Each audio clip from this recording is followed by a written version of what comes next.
A 19-year-old Albuquerque man accused of sexually abusing an infant child faced a judge for the first time today. Elijah Fernandez is charged with child abuse resulting in great bodily harm and aggravated criminal sexual penetration. Caleb James is following this heartbreaking case from our newsroom. Caleb. And Chris Fernandez heard those charges against him for the first time today in a Bernalillo County courtroom, and we got a short glimpse of this man who is charged with some terrible crimes. DV 62714, Elijah Fernandez. Fernandez was silent during his time in front of a judge today. Through a prosecutor's statements, we learned he has worked as a caretaker in Albuquerque for the last month and a half, though it wasn't specifically mentioned what sort of caretaker.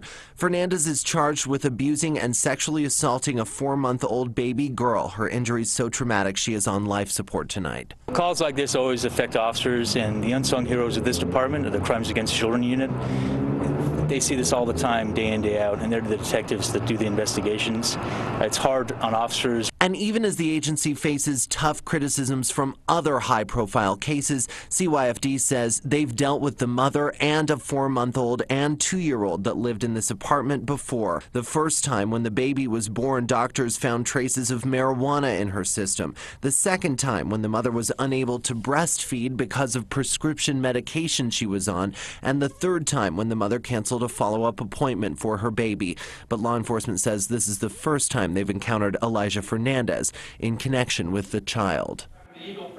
And Fernandez is held on a $100,000 cash-only bond. We are told by a source close to the investigation that the family of that baby girl is trying to decide whether or not to take her off life support today.